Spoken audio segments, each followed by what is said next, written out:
Owe money, pay money. Paint splashed on your door, your address scrawled along the corridor. Any Singaporean knows what this means. You have an along out to get you. But do you know that there are such things as legal alongs? Through a systematic way of shaming debtors into paying what they owe, the legal debt collectors are thriving in Singapore and fast taking over the role that alongs once played. Razor TV decided to set out and find out what it really was like a day in the life of a debt collector. But first, as with all debts, we have to start with a creditor. Hi, I'm Joshua. I'm a licensed moneylender. We give out loans to people who are in need. So why does Joshua, moneylender, have to use a debt collector? These days, quite frequent.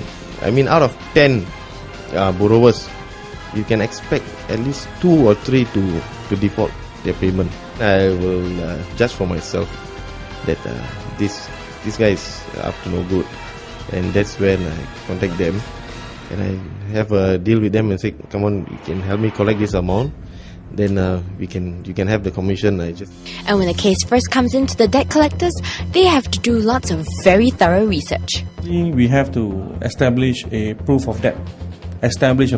From our company. That's why we actually use our debt collection management system for us. Let's say when we go down, let's say the debtor feels a little bit harassed. 3 people are always there. We come there every day. They might call the police.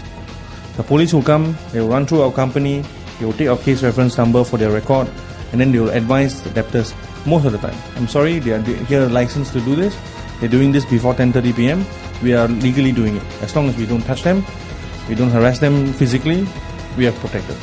And because of this, they always bring a very thorough case file with them wherever they go on jobs. Inside the case file, there is a very detailed field report, authorization letter from the clients, a business or personal profile from ACRA, legal documents, contractual agreements between creditors and debtors, proof of payments, acceptance of debt, and even breakdowns of all the payments that the debtor previously had submitted.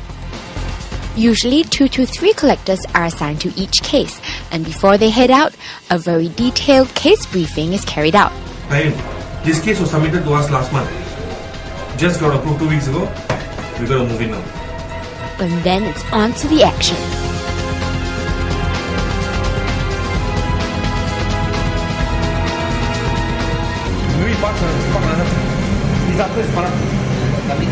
He's upstairs, coming down. Coming down.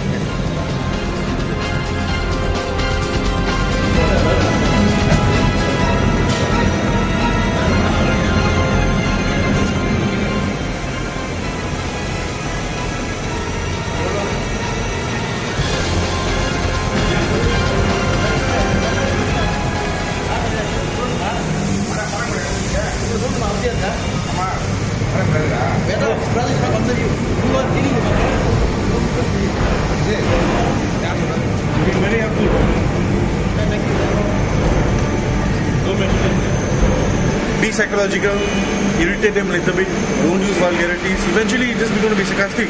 He's going to get offended, he's going to come down eventually. So this is how we force them to come down. We've been through this before.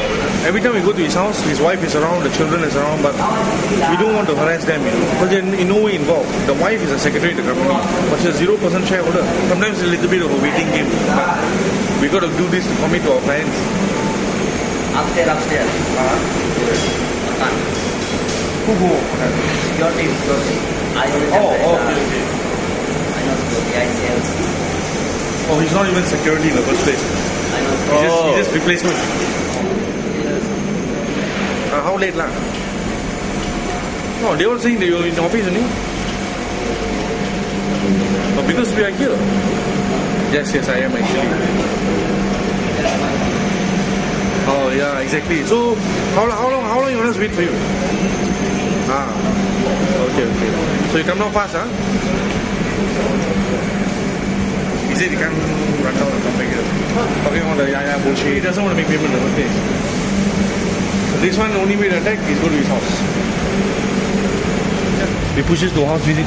Your case is reflected as a second attempt failed and then third attempt house visit. Report, huh? Let's go. So is today sort of like a success or fail, or is still in midway? No, it's I can say it's about 60% lah, because of the embarrassment. Someone, you know, there's so many people with the debt collection t-shirts and jackets coming facing this office. So many people, you know, like even the next people come and ask us what happened. Then we tell them, no, it's owing client so much money and this and that. So it's kind of embarrassment really. So let's say tomorrow we come again or the day after we come again, it's like they really couldn't, you know, they just will try somehow to settle or go seek a lawyer. So now what are we doing? So now next step we're going to Tagolin, another company whereby 200,000 in debt due. Yeah, we're heading there.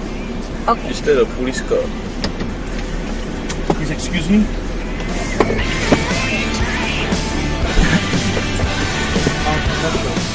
Yes, and more drama ensues, so stay tuned to see what happened.